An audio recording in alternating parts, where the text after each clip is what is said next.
Salut à tous et bienvenue dans la match review de CMB, donc Colin Murray Balls contre Clemson.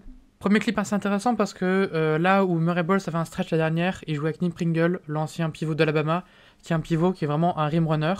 Et du coup, il y a ce jeu à deux très intéressant et on voit tout le passing de Murray Balls. Seconde action, on voit tout le bagage offensif de Murray Balls.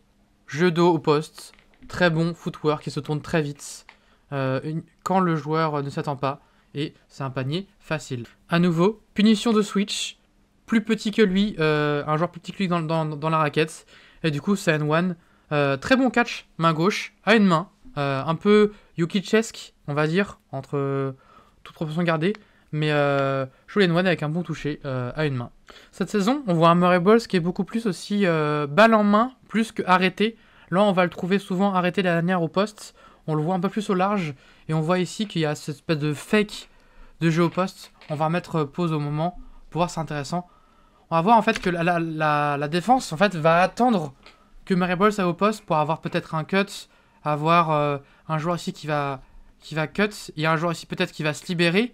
Mais pas du tout en fait. Il va faire presque une manipulation de défense en fake, en faisant un faux jeu au poste. En fait, se tourner très vite.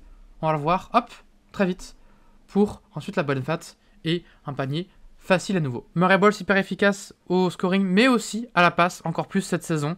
On voit ici la relation avec Nick Pringle. Ça nous rappelle un petit peu les alley-oops que pouvait faire Draymond Green pour Kevin Looney. Donc, réception main gauche, je ne me trompe pas. Pareil, passe main gauche à une main. Très utile, cette qualité de passe qu'a Murray Balls cette saison. Même s'il a moins de shooters et une équipe moins forte que la dernière, il est toujours aussi important dans le playmaking, puisque toute l'attaque de South Carolina passe par lui. Le toucher aussi important. Murray Balls c'est quand même un joueur qui aime bien aller au poste. On va le voir contre le petit Shefflin, qui est au sein d'un taille un peu undersize. On voit le toucher main gauche. Il aime beaucoup se tourner quand même. Il trouve toujours des bons angles pour déclencher son tir sans se faire contrer. Et là, c'est bonne défense, meilleure offense. Malgré des fautes assez tôt dans le match qui ont coupé un peu son rythme, Murray Balls finit à 4 contre. Et on va voir ici que, comme la saison dernière, beaucoup de joueurs se font avoir parce qu'ils pensent que Murray Balls, comme il est assez large, manque de mobilité. Au contraire, il aime bien défendre au large. On le voit ici contre Zachary Davis, si je ne me trompe pas. Encore un très joli contre qui montre toute la mobilité et le profil intéressant que peut avoir Murray Balls dans la défense à l'intérieur, mais aussi à l'extérieur. Nouveau clip en attaque, on est en fin de match. Jeu au poste, encore une fois contre Shefflin. Là, il se tourne pas, mais il tourne autour. Et encore un N1 avec un super toucher là. On va voir qu'il va vraiment prendre le contact. Il va pas hésiter à initier le contact. Et malgré ça, avec son super toucher, il a le N1. Donc finition assez impressionnante, presque un peu à la Rundle dans la pression. C'est pas hyper beau, mais c'est efficace. On voit Murray Balls qui sort en fait d'un écran, un peu comme un shooter. C'est assez marrant de voir des petits qui font des écrans pour Murray Balls cette saison, soit pour libérer au poste, ou soit là, ça va être de base pour créer un end-off.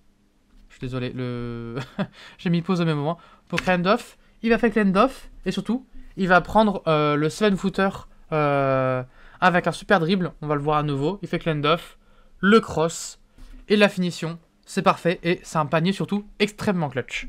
À nouveau en fin de match, grosse situation, Murray Balls au poste, il reconnaît très vite qu'il y a un double team, il fait la bonne passe, extra passe, et c'est un panier. Donc c'est pas une assist, mais on voit vraiment que ce panier là qui va peut-être offrir la victoire à South Carolina est généré tout d'abord par la situation de Murray Balls qui force le jeu à deux. On va aller un peu en défense parce qu'en plus Murray Balls a eu 4 fautes en overtime, et ce qui est intéressant c'est que malgré ces 4 fautes, il a extrêmement bien défendu et il offre le match en overtime à South Carolina. On voit ici sur le switch, sur un petit Zachary Davis, il bouge très bien, il empêche toute menace de lob. On va peut-être remettre, ce qui est intéressant surtout, c'est qu'il est monté très haut. Et ici très vite, il va deny toute passe si jamais il y a un... Parce que là il y a un mismatch, il y a un petit sur un grand. Et au final, aucune passe n'est possible. Après le joueur va récupérer le ballon, reculer. Et le contest de Murray Balls est très bon sur le shoot à 3 points. Dernier clip, on a de nouveau un match en overtime. Clemson ne sait pas trop quoi faire. Ils font appel à leur pivot. On voit très bien que Murray Balls, que ce soit au large ou à l'intérieur, physiquement, il domine. Et là, c'est un super contest. Et ensuite, après, Monsieur prend le rebond.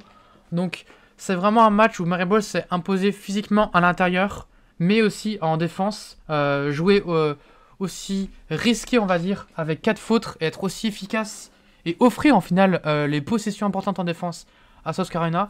C'est ce qui fait, selon Sam Hughes, de Murray Bowles un top 5 pick à la prochaine draft. En tout cas, merci à tous de nous avoir suivis. On se retrouve bientôt pour un prochain épisode.